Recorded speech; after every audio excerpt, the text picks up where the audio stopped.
আসসালামু আলাইকুম এভরিওয়ান। বিচ্ছেদ গল্পের 4 নাম্বার পর্ব। তো চলো বেশি কথা না বলে গল্প শুরু করা যাক। আমি আবিশের শিক্ষার্থী, খুব ইচ্ছে করছে মায়ের আমার জন্ম, কিন্তু সে যেদিন ডিভোর্স পেপার দিয়েছিল সেদিন আমি এত বেশি ভালোবাসতাম, কিন্তু এই আত্মহত্যার মতো অন্যতম অপরাধ আমার যখন 9 বছর বয়স, তখন যদি আব্দুল্লাহ দাদা ভাই মারা যান, কিন্তু উপস্থিত না থাকতেন বাসায়, তাহলে হয়তো আমি মরে যেতাম। আমার বাবা সেদিনের তারা মায়ের আর কোনো মেয়ে সন্তান জন্ম হয়নি, এই কারণে সবার অনেক আদরের ছিলাম। দাদা দাদু আর বড় চাচা পাগলের চোখের মনে ছিলাম সব সময়। আমার দাদা সেই এলাকার চেয়ারম্যান ছিলেন, আর জমিদার পরিবারের হওয়ার কি অনেক দাদা চাইতেন না, নাকি আমারই এমন লাগে? আমাদের কি মরে গেলে কষ্ট কম লাগে? এই জন্য সবার বাড়ি একদম পাশাপাশি ছিল। আমার বয়স মাহিরার তখন বড় চাচার ছেলে সাকিব হয়ে গেল, আমার 5 বছরের বড় ছিল। ওকে চাচির বোনের কাছে মাহিরার পাঠিয়ে দিয়েছিল, ওর যাওয়ার মত ছিল না, তাই আর একসাথে বসেছিল আর কখনো দেশে সময় কাটাতে পারবো না। কিন্তু আমি তো পরে প্রায় 6 মাস আগে সে তো আর আমার দেশে ফিরে আসে। আমি তার জন্য চাচুর হার্টের অসুখ ধরা পড়েছিল। সেদিন মাত্র আমার ফাইনাল এক্সাম শেষ হয়েছিল।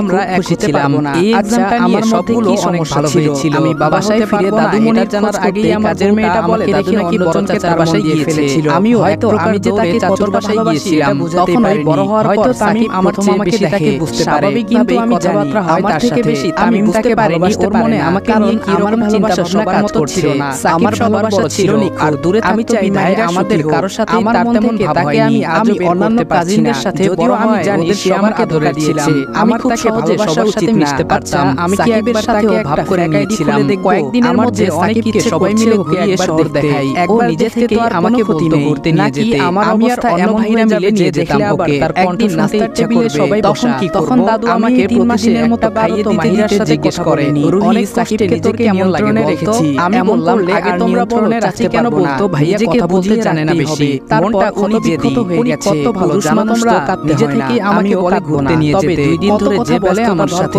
এমনকি আমাকে কাল ভাইয়া একটা শাড়িও কিনে দিয়েছে। ভাইয়া অনেক সুইট। আমি এই কথাটা স্বাভাবিকভাবেই বলেছিলাম, দেখি রাত 9টা বাজে। মেয়েটা ভাইয়াদের মতোই ছিল, তাকে আমি নিজের ভাই মনে করেছিলাম, কিন্তু চাচু আমার সাথে সাকিবের বিয়ে ঠিক করে ফেলবে তা আমি বেডরুমে বসে নামাজ পড়ছি। সাকিব নাকি চাচির কাছে বলেছিল সে আমাকে বিয়ে করতে চায়, এই জন্য কি যেন বলে কান্না দাদি সবাই খুশি হয়েছিল যে আমাকে অন্য কোনো ঘরে দিতে হবে না। না বলা কোনো টেনশন আছে না, বিকেলে দাদু নিয়ে আল্লাহর সামনে দাঁড়িয়েছে, এই খবর শুনে আমি হতবাক হয়ে যাই। এমন কিছু আমি স্বপ্নেও ভাবতে পারিনি। নামাজ শেষ করে সে চোখ আমি সাথে সাথে আমার চাচুর বাসায় যাই, দেখি সবাই অনেক চিন্তিত। চাচু এইমাত্র একটা হাসির মুখ সে পড়ে নিল। ডাক্তার বন্ধুরা উনাকে কোনো রকম টেনশন দিবেন না, উনার অবস্থা অতটা ভালো না, তাই বেশি এক্সাইটেড হওয়া উনার জন্য সমস্যার সৃষ্টি করতে পারে। সবাই এদিকে খেয়াল রাখবেন। এখানে সমস্ত ডাক্তার যাওয়ার পরে শুনলাম চাচু বিয়ের প্রিপারেশন নিয়ে ভাবছিলেন কিভাবে কি করবেন, এসব নিয়ে তিনি অসুস্থ হয়ে পড়েছেন। আমি কিছু না বলে বাসায় চলে আসি। সেদিন অনেক কান্না করেছিলাম। যারা এত ভালোবেসে বড় করেছে তারা সবাই আজকে অনেক খুশি, কিন্তু আমি তো মন থেকে সাকিবকে নিয়ে কিছু ভাবতে পারছি না। তখন মাকে অনেক বেশি মিস করছিলাম। এত জীবনে চাচা চাচি দাদা দাদি কেউ মা বাবার অভাব বুঝতে দেয়নি, কিন্তু সে রাতটা আমার জন্য পাহাড়ের মতো কঠিন লাগছিল। পরদিন থেকেই বাসায় বিয়ে একটা আমেজ তৈরি হয়ে গিয়েছিল। আমি চুপচাপ সবার সব দেখছিলাম। দাদা আমাকে অনেক ভালোবাসতো, উনি চাইলেন আমি উকিল হই, কিন্তু ডাক্তার হওয়া আমার স্বপ্ন ছিল, বিধায় আমাকে মেডিকেলে পড়িয়েছিলেন। আজকে উনি যদি বেঁচে থাকতেন তাহলে দিয়ে কেন আমাকে সাকিবের সাথে বিয়ে দিতেন না। দ্বিতীয় আজকে যায় না বলতে পারছি না। রুহি বলল জি, আজ আমি জানতাম না তাই আমি বললাম আচ্ছা সবচেয়ে বিশ্বস্ত খাননি। রুহি বলল এখানে আমি ভুলে গিয়েছিলাম খাওয়ার কথা। আমি বললাম মানুষ খাওয়ার কথা এখানে সমস্ত ক্রিকেট ফুটবল অন্যান্য ম্যাচের অনেক সময় মানুষ নিজের দেখতে পারবে ও ভুলে যায়, ভবিষ্যৎবাণী করে নয় খাওয়ার কথা ভুলে যাওয়া বড় ব্যাপার না। কথাটা একটা দীর্ঘশ্বাস ছেড়ে বলল বর্তমানে আসলে তো কথাটা ঠিক। আমি তো নিজেই ভুক্তভোগী, যেগুলো খেলে রয়েছে আমাকে আবার কিছু বলতে না দিয়ে সে নিজে বলল তাহলে মাত্র 300 দিয়ে তোমরা এখানে খেলা শুরু করতে পারো। BMW গাড়ি আইফোন ল্যাপটপ অন্যান্য পুরস্কার রয়েছে আমি বার যা তবে আমার সাবস্ক্রাইবাররা রেজিস্ট্রেশন করার সময় আমার মধ্যে আবার অনলাইন ব্যবহার করলে প্রথম জমাতে পাবে 12,000 আমার একদম রাগই লাগছিল। কিন্তু কি করা এবং অন্যান্য সহজ পদ্ধতির মাধ্যমে এক মিনিটে যে তারা নিজের অ্যাকাউন্টে নিতে পারবে। আমার আগে ডাইনিং এ চলে এসেছে। আমি অথবা হাসি দিচ্ছি তার কথা শুনে আমার দেওয়া কোনো মানুষের মায়া কাজ করবে। আমার যথেষ্ট কিউট লাগছে। এদিকে মোটামুটি দিয়ে আমাকে টেবিলে বসতে বলে প্লেটে সবাইকে জানানো হয়ে গেছে। আমি বললাম আপনি আমাকে বিয়ে করছেন, এনগেজমেন্ট শেষ করুন 3 দিন বাকি। চাচু আমাকে ডেকে বলেছেন মা তোমার শরীর খারাপ, যদি আমি ঠিকমতো আমার মেয়েটাকে এমন কেন লাগছে। আমি বললাম না চাচু তো চলবে না, আমাকে আজকে থেকে বাবা ডাকবে। এটা শুনে আমি বলল হ্যাঁ আগে চাচু আমাকে মাথায় এবার আমি উঠে দাঁড়িয়ে জিজ্ঞেস করে কি হয়েছে আসলে। তখন আমি চাচুকে বলি এই বিয়ে আমি করতে চাই না, কথা বলবেন না, কিছুক্ষণের জন্য চুপ থাকেন। এরপর আমাকে বলেন এখন আগে আপনি খাবেন, তুমি আমার মেয়ে, আমার ভাইয়ের এরপর আমি তোমার মন যদি সাকিবকে না চায় তাহলে জোর করে বিয়ে দিব না আমরা।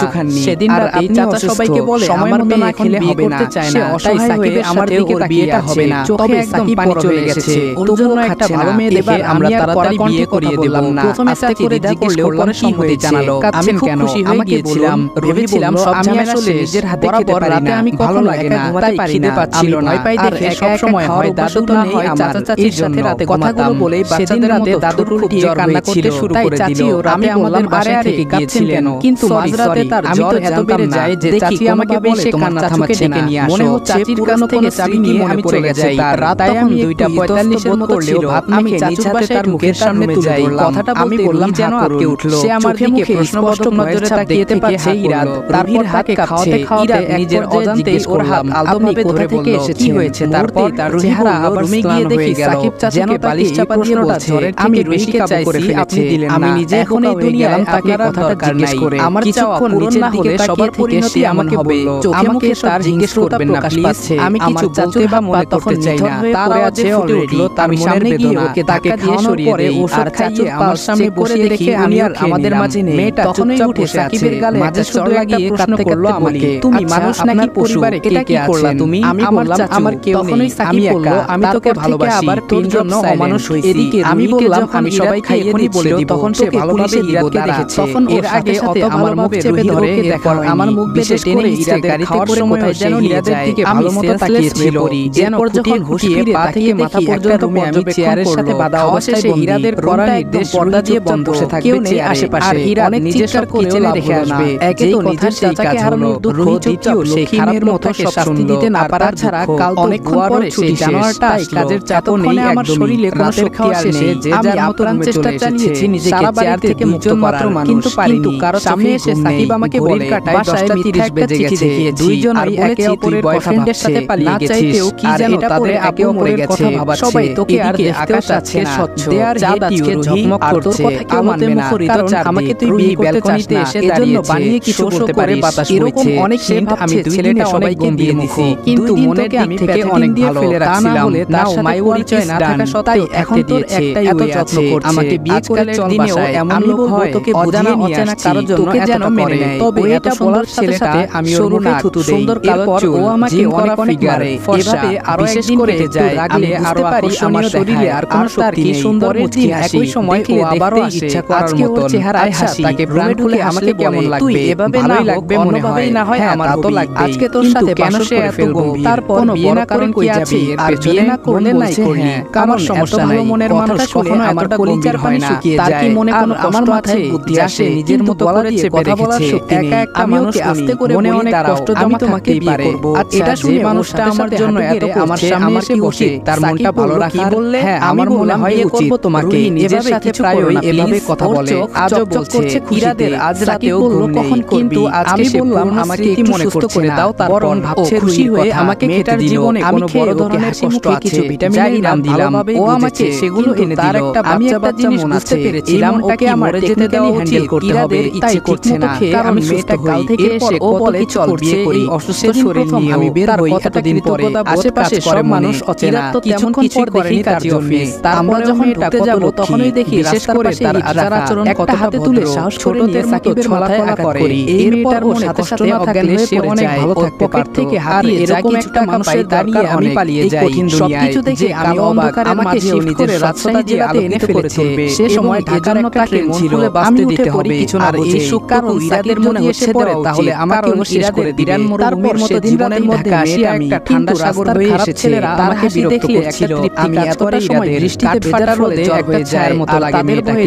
যে ছেলে 3 মাসে একবার বাসার দিকে চোখ পড়ে, একটু হাসাতে পেরেছে ছিল না। আমি বাঁচানোর ভিতরে ঢুকে পড়ি আর মনের কোণে উকি দিই কান্না করতে করতে। কারণ কথাগুলো তো আমার জীবনটায় আমি শুধু হারিয়ে জীবনের বাঁচার কোনো অবলম্বন সবকিছু মেনে নিয়েছিলাম। আর যখন সাকিব আসে তখন আর ভালো কিছুই হয়নি আমার সাথে। আমি জানি না আমার কি হবে এই জীবনের মাধ্যমে। আমার জীবনের তো কোনো সোনালী রোদ জানালা দিয়ে রবির মেয়েকে ভালো রাখার জন্য আমার যা যা কথাগুলো বলছিল কতটা মধ্যে চেষ্টা করে যাব। নাইবা কষ্টে কোনো অধিকার নাইবা হলাম আপন জীবন বৃত্তান্ত শুনে ইরাদের কলিজায় লাগছে, কিন্তু অধিকারের আশা না করে তাকে ভালো রাখা কেন যেন ইরাদের ওকে অনেক পবিত্র একটা কারণ নিজে থেকে সিদ্ধান্ত আজ এরা জড়িয়ে ধরলো। কাউকে পর্যন্ত আমি আছি, অচেনা মানুষ আজকে নিজেদের কিছু করতে পারবে না কোনোদিন। নতুন দিনের সূচনায় তারা নিজেদের ভালো থাকা একজন আরেকজনের ইরাদের খুঁজে বের করবে। কিন্তু কোনো অধিকারের আশায় না, দুইজন অধিকারবিহীন একটা একে অপরকে জড়িয়ে ধরে রেখেছে মন ভাঙা মানুষ। একে অপরের সারা জীবন এই সুখে থেকেই কাটিয়ে দিতে বেশ কিছুক্ষণ ইরাদের বুকে মুখ গুজে সোনালি ঝিকিমিকি রোদ এনে দেওয়ার সাধারণ কান্না নয়। দিন শপিং মলে ঝটকায় নিজের পরিবারকে চেপে ধরে গালে একটা কিস করবে, তাও শপিং মলে এত মানুষের একটা মেয়েকে আমি ভাবতেই পারিনি কখনো। জীবন থেকে দূরে সরিয়ে নেওয়ার কান্নাতে আমি চমকে উঠি এবং এটাও শেষ না। সে আমাকে কিস করে বলে তার মনের মাঝে অনেক ব্যথা লুকিয়ে আছে, যা সে হয়ে জড়িয়ে ধরে রেখেছে রুহি। যা কিছু ঘটে সব মানুষের নজর আমাদের দুইজনের দিকে পড়ে আছে। মেয়েটার কি মাথা খারাপ হয়ে গেল? ইরাদ থেকে কি করছে আর কি বা বলছে সব নিজের পরক্ষণে মনে বাঁচিয়ে রাখতে পারে কাউকে দেখানোর জন্য এমন করলো কিনা। কিন্তু তাকে এতগুলো মানুষের সামনে কিছু জিজ্ঞেস না করে আমি নিজেকে তার বাহুডোর থেকে ছাড়িয়ে তাকে দাঁড় করালাম আমার সামনে। পাশ থেকে একটা ছেলে কমে এসেছে কিছুটা, সামনে এসে দাঁড়িয়ে জিজ্ঞেস করলো, ও ফাইনালি বিয়ে করে ফেলেছো? আমার এক হাত পিছিয়ে ধরে রুহির মাথায় হাত বুলিয়ে এমন একটা ছেলে দেখে যে কেউ পাগল হয়ে বিয়ে করবে। আমিও করে ফেললাম। ছেলেটা বলল আমাকে পছন্দ কেন? জামাই এমন নিরামিষ ভাবে রাখে তোমাকে ছিল না। যদিও দাদা বেঁচে থাকতে আমাকে ম্যারেজ করার সাহস পেত না। কত দাদা মারা ব্যাগ আমাকে হাতে দিয়ে বিরক্ত আমার জন্য আমি চাচুর কাছে বিচার দিতে পারতাম বলেই আমার দিকে তাকিয়ে আরো অনেকে ছিল যারা পছন্দ করত। তার কথা শুনে কেমন যেন মানে গেল ছেলেটা দিয়ে ফেলা। আর আমাকে পা থেকে মাথা পর্যন্ত আমার বাড়ি থেকে বের হওয়ার কিছু না বলেই চলে গেল। আমার যাওয়াতে যেন রেস্ট্রিকশন ছিল আর এবার আমার সবাই অনেক টেনশনে বলতে যাবে তখনই দেখি আমার কোম্পানির বর্তমানে সবচেয়ে বড় ইনভেস্টর মিস্টার করে দিলাম রুহি সরে বসলো। এমন সময় মাগরিবের বড় ছেলে শুরু করলো চারদিকে। রুহি বলল হাতে অনেক আজান দিচ্ছে, কিছু মাস আগেই তার ছেলে নেই হয়েছে, হয়তো পারিবারিক সময় কাটানোর জন্য সবাই একত্রে বেরিয়েছে। এমন সময় তাকে দেখে আমি ভয় পেয়ে গেলাম। এই বলে শুনে চলে গেল। রুহি আগে আমাকে নামাজ পড়লেন। তার কংগ্রাচুলেশন এসে একটা লাল রঙের জর্জেট শাড়ি পরে ফর্সা তবে শরীরে লাল নিয়ে আমার অনেক মন খারাপ লাগছে। যেই ভয়ে ছিলাম তাই হলো। তিনি সব শুনে ফেলেছেন। আমার গালগুলো গোলাপি সবাই জানতো। এতে সবার মন খারাপ হয়েছিল, বিশেষ করে আমার ম্যানেজার ডান পাশে এনে রেখেছে যা আরো বেশি আমার পরিচয় করে তুলেছে। এখন উনি মুরব্বী মানুষ, তাকে আয়নার সামনে দাঁড়িয়ে বেশ কয়েক মিনিট ধরে ব্লাউজের ব্যাকের বেঁচে লাগানোর চেষ্টা করছে। এটা শুনে কিছুতেই পারছে না। এমন সময় ইরাদ আসে ওর বিজনেসের এমন সুন্দরী খারাপ হয়ে গেছে। একবারই থেমে এসব শুনে আমার সাথে ডিল ক্যান্সেল করে দেয়। আমার অবস্থা মাটিতে পড়ে যাবে। চোখ নামিয়ে মনে হলো যে নাটকটা একটু আগে রুহিকে সারিতে সেটা আমারও কন্টিনিউ করতে হবে। আমি বললাম থ্যাঙ্কস মনে হচ্ছে আঙ্কেল। বিশেষ করে রুহি আমার দিকে বড় বড় একটা স্টোনের আছে। আন্টি রুহিকে জড়িয়ে পাশ থেকে বলল কি সুন্দর বেশি উজ্জ্বল করে তুলেছে। আমার মনটাই পড়ে গেল ওকে বেশি বৃদ্ধি করেছে। বিয়ে করেছো বাবা, আমাদের তরফ থেকে তো এক করা যাবে না। তাড়াতাড়ি নিচের দিকে তাকিয়ে আমাদের জন্য দোয়া করবেন প্লিজ। তাহলেই হবে। আঙ্কেল লাগাতে পারছি না, তোমার আন্টি একদম ঠিকই বলেছেন। তোমাদের হানি লাগিয়ে দিতে আমাদের তরফ থেকে ইরাদের ঠান্ডা হাতের শাহিন প্লেটের ওই রিসোর্টের নাম যেন কি এই হাতের স্পর্শ তো ওর হৃদয়ে শাহিন বলল পর্যন্ত বাড়িয়ে দেয়। কেমন যেন লজ্জা আমার ভাইয়ের জন্য এক সপ্তাহের তাকিয়ে আয়নায় একসাথে ওদের আঙ্কেলের কথা শুনে শাহিন কল দিয়ে দিল।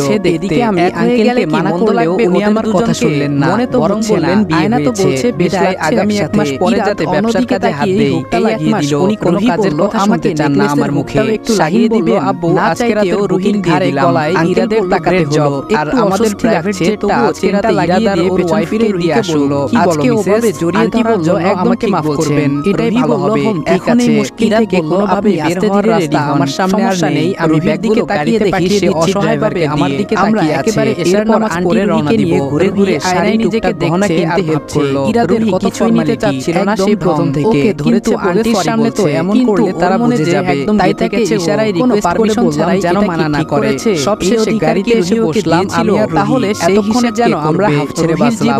কিছুক্ষণ নীরবতার পর দুইজনে এভাবে সরি বলেছে। আবার রুহিও সেটা স্বেচ্ছায় জন চুপ থাকার পর আজকে আয়নায় এভাবে আমি আসলে ইরাদকে ওর সাথে দেখে ও বুঝে গেছে ইশারায় কান ধরে। আর আমি বলি আমাকে মাফ করে দেন, আসলে স্বপ্নের কথা তারা শুনে ফেলেছে। আর তিনি আমার ছাড়া ওর জীবনটা চলবে না। ওকে যে আপনার স্বামী হিসেবে চাই না আমি বুঝতে পেরেছি।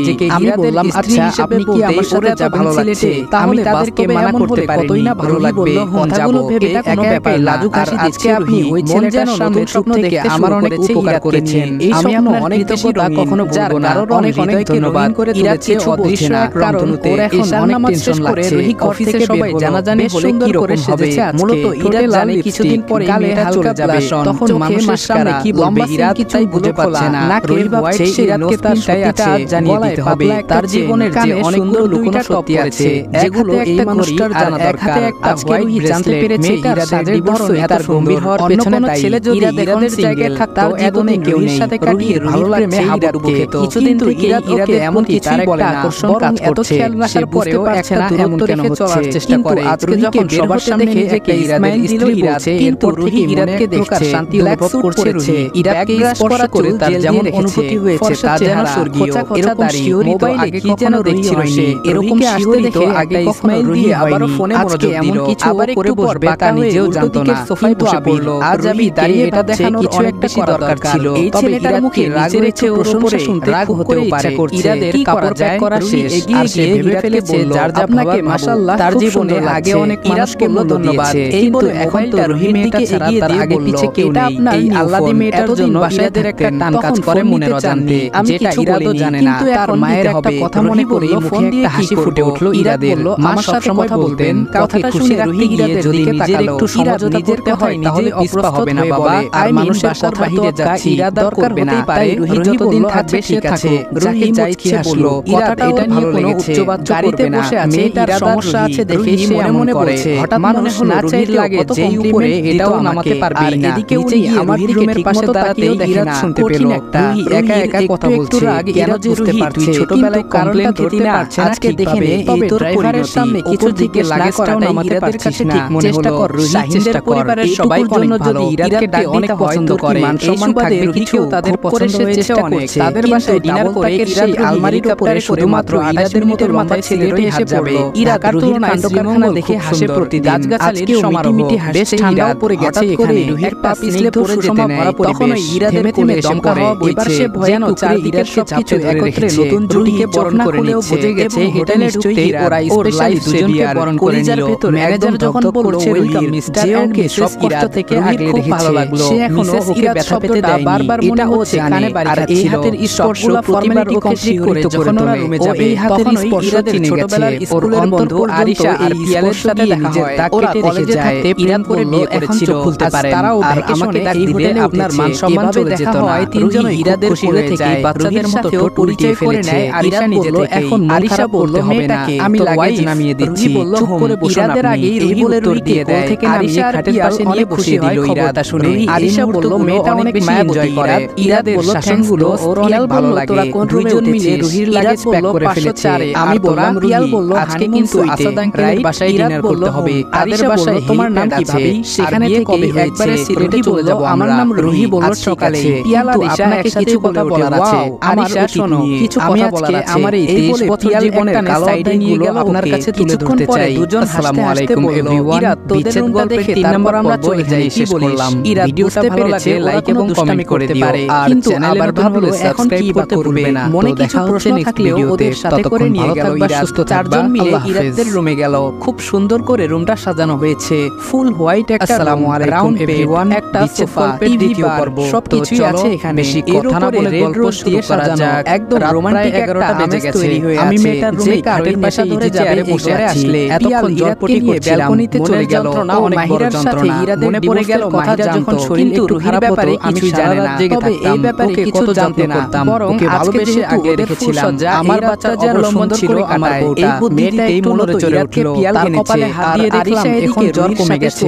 দাদু বোধ হয় তাকে ইনজেকশন দিয়ে রেখেছেন, এই জন্যই কমে গেছে। কিন্তু আমার মাথাটা ব্যথা অনুভব হচ্ছিল। হঠাৎ মনে পড়ল আমি কাল রাত থেকে আজ সারাদিন না ঝিমঝিম করছে। হয়তোবা এই জন্যই এমন লাগছে। আর এমনিতেই আমার মাইগ্রেনের ব্যথা হয়ে যাবে। আরিশা বলল আমার কাছে তো আছে মাসের বাজার কেয়ারটেকার ছেলেটা এসে করে দিয়ে যাচ্ছে প্রতি মাসে। কিন্তু কিছু করে আরিশার কাছ থেকে নিয়ে মেডিসিনটা খেয়ে নিল। নাম না দেখে এবার আরিশা খেয়ে ওষুধ খেয়ে নিলাম। ভাবি ইরাদকে আমরা আরো দুইবার ডাকিলাম কিছু কোমল মনের একটা ছেলে। এতক্ষণে মনে হচ্ছে সে কিছুটা স্বস্তি নিয়ে ঘুমাচ্ছে। ভালোবেসে মাহিরাকে ও বিয়ে করেছিল। মাহিরা ওকে ছেড়ে যাওয়ার পরে আমরা ভেবেছিলাম ও মনে হয় জীবনটা আর গোছাতে পারবে না। মাহিরা পাড়ি দিলাম নিজেও বলতে পারিনি। বিবাহিত থাকলো সকাল পরকীয়া করছে। এমন একটা পাগলের মতো ভালোবাসে যে স্বামী তাকে রেখে আলাদা একটা সুন্দর ইরাদকে সময় দিতে পারতো না দেখে মাথাটা বেশ হালকা লাগছে। তবে শরীরটা ব্যথা করছে। হঠাৎ নিজেকে চেয়ারের সময় অভিযোগের সুরে বলেছিল মাহিরার মনে পড়ে রাতের কথা। কখনোই বিছানায় তাকিয়ে দেখি সময় চাইনি। খাবারের জায়গায় খাবার রেখে ফেলে ও চলে যায়। আমার মাথায় দেওয়া পার্সোনালি চিন্তা প্রমাণ হলো স্বপ্ন দেখছিলাম কিনা। মাহিরার থেকেও যেন আল্লাহ দেখে মনে তো হচ্ছে না আমি সব জীবনে হেরে দেয়। তাহলে মেয়েটি কোথায় গেল? ওয়াশরুমে ঢুকে দেখলাম ভালোবাসা দিও। তারপরে ফ্রেশ হয়ে বের হলাম। তার কথাগুলো শুনে ঘরের ব্যালকনিতে গেলাম তোয়ালেটা নেড়ে দেওয়ার জন্য। পেছন থেকে ঝুনঝুন শব্দ পেয়ে তাকিয়ে দেখি মেয়েটি ঘরের দরজার সামনে দাঁড়িয়ে আমাকে ইশারা দিয়ে ডাক দিচ্ছে তার সামনে আসার জন্য। বাসা বেঁধে গেছে ওর মনে দিকে বড় গ্লাস দেওয়া ব্যালকনি। আমি সেখানে দাঁড়িয়ে আজকে বাহিরে ঝলমলে রোদটা সম্পূর্ণ দরজার দিকে পড়েছে। আর মনে হচ্ছে এই ইরাদকে চোখে একটা হলদে পরি দাঁড়িয়ে আছে। মেয়েটা অসম্ভব পরিমাণে নিজের থেকেও অনেক বেশি ভালোবাসি। পরের বার মানুষ ফিরে তাকিয়ে দেখবে। লম্বা জীবনের কালো দৈর্ঘ্য আঁখি ভুলিয়ে দেওয়ার বাচ্চাদের মতো ইনোসেন্ট আরিশা বলল শুনে অনেক খুশি হলাম। আচ্ছা কোনো পুরুষ মানুষের সাথে লাভের তৈরি করার জন্য এই মেয়ে ধীরে ধীরে প্রেমে পড়েছে। তবে ইরাদের মনে এরকম প্রেমে পড়েছে না, কারণ সে তো বুঝতে পেরেছি তাকে আমি অসম্ভব পরিমাণে ভালোবাসি। এই বলে আমি কিছু না বলে তার সামনে যেতে এরপর রুহি আর আরিশা ফোন নাম্বার এক্সচেঞ্জ করে নিল। আমাকে এদিকে বলে নিজেও অন্য একটা চেয়ারে বসলো। আরিশা বলল তাকিয়ে দেখি সময় হয়ে গেছে, নাস্তার আয়োজন করে রেখেছে মেয়েটা। পরোটা ভাজি অমলেট চা এগুলো দেখে আমি আবারও অবাক। আরিশা কখন এক থেকে উঠলো আর এগুলো করলো আমি সময় কিছুই জানি না। যদিও আমার গেল অনেক পাতলা কিন্তু অনেক দিন যাচ্ছিল পিয়াল আর আরিশার কারণে মনে হয় জানা পাইনি। আমি এসব ভাবছিলাম তখন সে আমাকে ইশারা দিয়ে খেতে বলছে। আমি এখন চেঞ্জ করব না, পারলাম এই মেয়েটা হয়তো কথা বলতে পারে না। মনে মনে খুব খারাপ লাগছে। একটা মানুষ সোফায় থাকতে পারে না। রুহি বলল সমস্যা নেই, মাছি কুরবাল এসব ভেবে কাজ নেই। আপনি ওপাশে শুয়ে পড়লাম, সোফায় শুয়ে খাবার হবে না ঠিকমতো। ইরাদ বলল না সমস্যা নেই, আমি তার প্লেটে খাবার বলেছি তাই আমি বললাম আপনার এখন খেতে হবে না হয় কালকের মতো এসে সোফায় বসেছে। কিছু বলছে না, আমার খাওয়ার ইচ্ছে নেই একদমই। ওর দিকে এখন না খেলে আবার মাথা তাকিয়ে রইল। এমন একটা পরিবেশে মিস হয়ে যাবে তাহলে কেমন যেন লাগছে। আমি কোনো মনের করতে পারি না। খাবার খুবই সুস্বাদু হয়েছে। ওর একটা মায়া কাজ করে, তারপরেও বারবার বলে খাওয়ালাম। আজকে ওকে বারবার খাওয়া শেষ করলাম।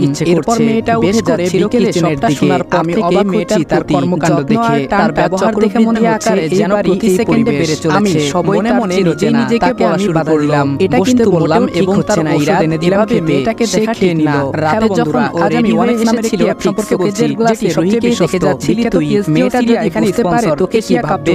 বিশ্বাস করেছে মেয়েদের জন্য দুর্দান্ত সুযোগ। এখানে সমস্ত লুকিয়ে দেখিস অন্যান্য ম্যাচের ফলাফল এবং ম্যাচটি লাইভ দেখতে পারবে। ও স্কোরের ভবিষ্যৎ এমন করে নগদ জিততে পারবে। যেমন তেই মনে হলো অনেক রাত হয়ে যাচ্ছে। এছাড়াও এখানে রয়েছে বর্তমানে বিখ্যাত চিকেন রোল ও ক্রাশ গেম সহ বিভিন্ন ধরনের ড্রিম লাইট যেগুলো দিল ইরাদ। খুব সহজে অর্থ জেতার সম্ভাবনা। তোমরা কি নতুন তাহলে মাত্র 300 দিয়ে তোমরা এখানে খেলা শুরু করতে পারো। তাকিয়ে দেখলো গাড়ি আইফোন রেখেছে অন্যান্য পুরস্কার রয়েছে প্রত্যেকে তাকিয়ে আছে। তবে আমার সাবস্ক্রাইবার রেজিস্ট্রেশন করার সময় আমার চেহারা স্পষ্ট বোঝা যাচ্ছে। ইরাদ কিছু না বলে আস্তে করে হাতটা সরিয়ে দিয়ে অন্য পাশে নিতে চেষ্টা করে। অন্যান্য সহজ পদ্ধতির মধ্যে হাত দিয়ে টেনে ধরে বাধা দিয়ে জিজ্ঞেস করে তাহলে আর ভালো লাগে না আমাকে অন্যদিকে ফিরছো কেন? অনেক বলো সার্চ করে আমার কথা শুনে ইরাদ ভেবাচা করে রেজিস্ট্রেশন করো এবং বোনাস পাও। তাকাই ওর দিকে। আমি একটা কাগজ আর কলম নিয়ে তার সামনে দিয়ে বললাম আপনি 4 নাম্বার কোথা থেকে এখানে শেষ করলাম। পরিবারের ভিডিওটা ভালো লাগলে লাইক এবং কমেন্ট করে দিও। আমি কি চ্যানেলে নতুন হলে সাবস্ক্রাইব করতে ভুলবে না। তো দেখা হচ্ছে নেক্সট ভিডিওতে। এবার আমি বড় ধরনের একটা সুস্থ থাকবা। এক রাতের পরিচয় যদি হঠাৎ করে কোনো রূপ